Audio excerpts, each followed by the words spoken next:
I've talked about zebra mussels a couple of times during the programme, and I wanted to show you viewers at home that haven't seen them what they look like.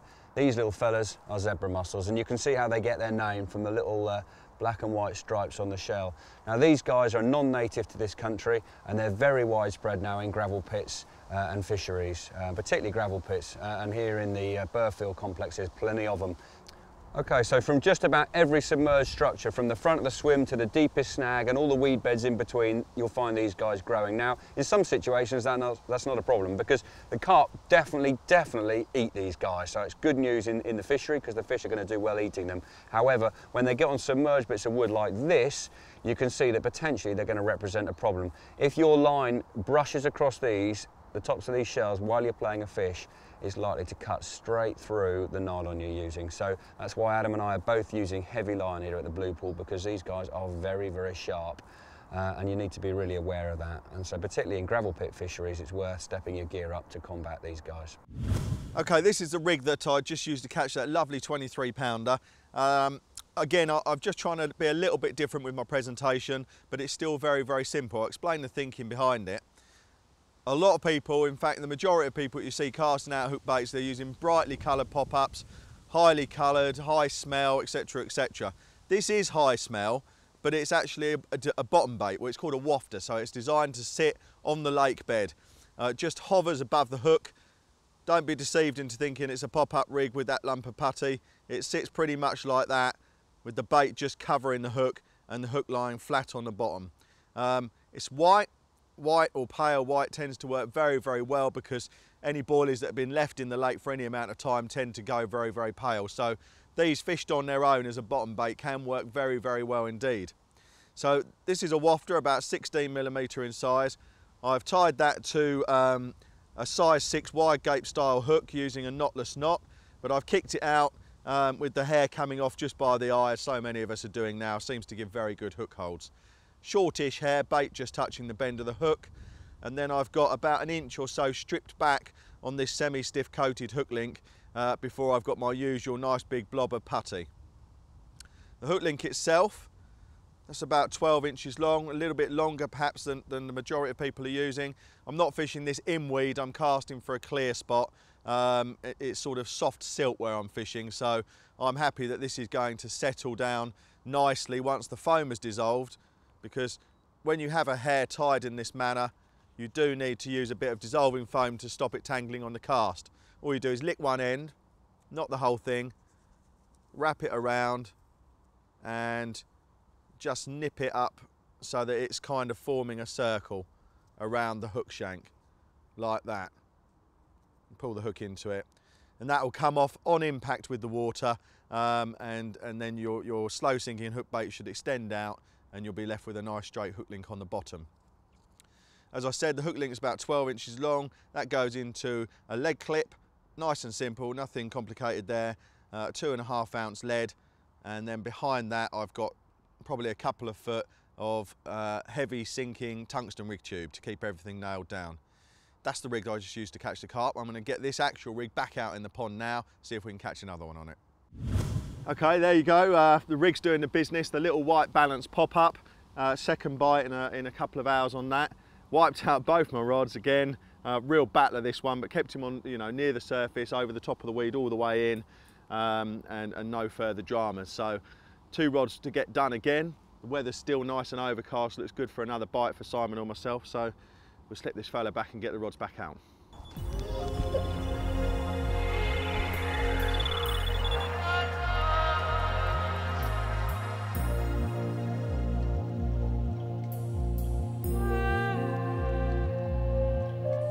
Blue Pool magic.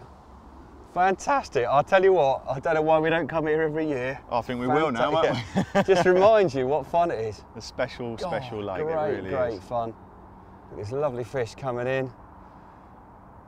So what tips would you think, to pass on to the guys watching this if they were going to come here, Si? Well, I've got heavy gear, as we've talked a bit about already. I'm, 20-pound line. Yeah, it is heavy gear. You wouldn't use line less than 04 here, would you? It's well, important. There's just no point in fishing for bites if you're just going to lose them, is there? Absolutely not. Strong gear is important, definitely. It's not fair on the fish. The other thing, guys, is Simon and I have not cast out one single chod rig. There's just too much weed. And although you might have heard that if there's weed, then you need a chod rig, not when it's this thick. It's growing up to the surface, and that kind of rig will make it harder for you to land the fish. Fish a lead system like Simon's using, where the lead drops off, you'll get the fish in much easier.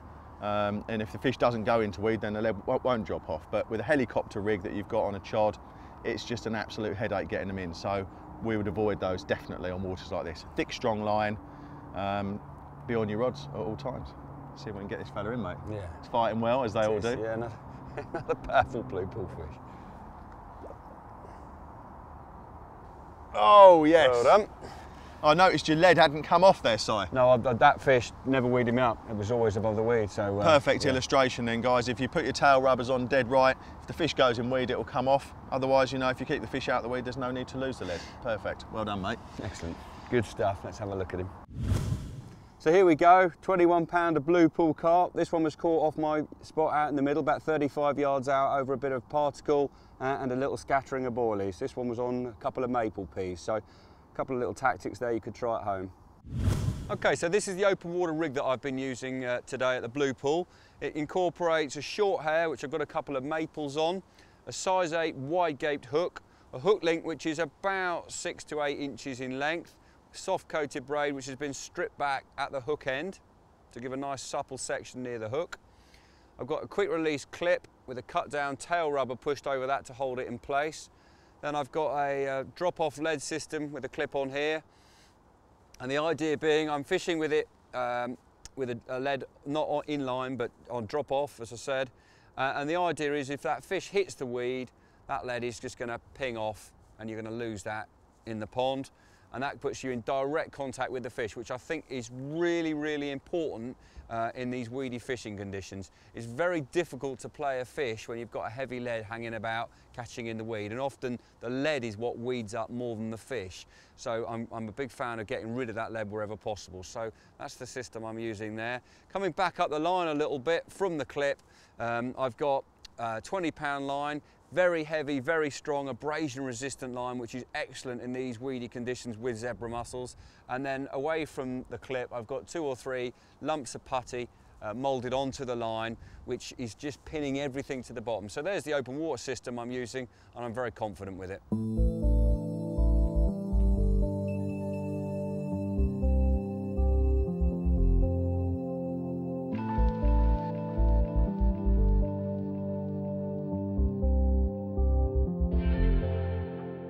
Okay, now for something a little bit different.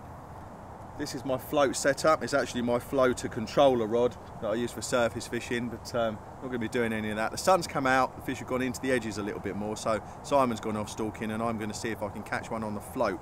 Something I haven't done for a fair few years, but believe me, it's one of the best fun ways of catching carp that you can do. So a light rod, 12 foot in length, smallish reel, so it's balanced, got a 10-pound line on that, fishing an open water swim, so it shouldn't be a problem. The hook end, I've got a size 6 wide gape style hook which is tied directly to a length of 18-pound braid. Then I've got a swivel at the juncture and I've moulded some tungsten putty around that. The idea being that this sits on the bottom and the hook link is like that and the line then goes up to the float. Now I'm going to set this just about over depth when I get in the swim. I'll put this in and I'll keep moving the float up the line until it reaches the surface. It's a self-cocking waggler style float, and you can see that's free running on the line, but I just use a small rubber like so to attach it and hold it in place. So what I'm going to do is not a boilie, not even a maple pea in sight. For this, it's going to be an old-fashioned wriggly, juicy worm, or maybe a couple of them. He's not actually particularly lively, so I might not give him a go. I'll find a better one, but it's going to be worms on the float, and I'm going to put a little bit of the ground bait mix in just to get a bit of smell in the swim. We're going to sit back, see if we can catch one the old-fashioned way.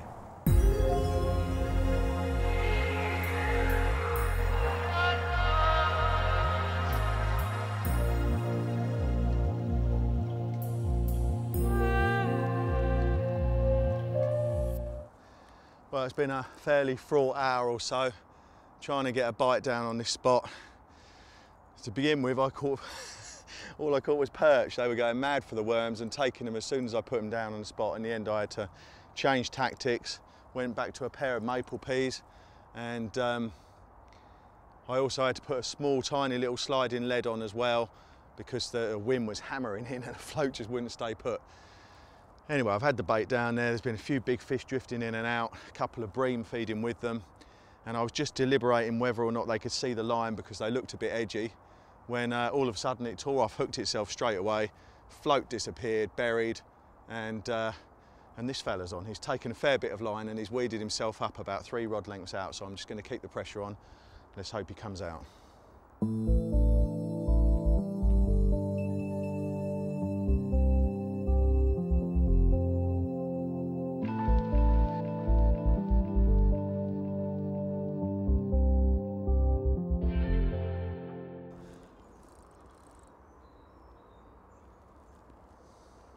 There he is. He's a fantastic looking fish. Come on, come on, come on. Oh yes. Float fish maple peas at the blue pool. That's pretty magic. It's been a fair few years since I've had one on a float, Mr. Carp. An absolutely beautiful, beautiful blue pool carp. Black as you like again, isn't it? Yeah. Dark fish. Really, really chuffed with that. Made a couple of changes. The maple peas scored on the float. Thanks very, very much to Simon for not only being a star guest as usual, but for letting me have a go on his spot, which was the only one that was really prime for float fishing. So brilliant. Hope you guys have learned lots watching this show. Tips and tactics that you can apply not only if you come to the blue pool here, but you can use on your own little lakes at home. I mean, we've done some stalking, some fishing out in the middle. It's been a bit of variety. So good luck, guys. Give these things a try. Thanks again to Simon. My pleasure, Adam. Look forward to seeing you again.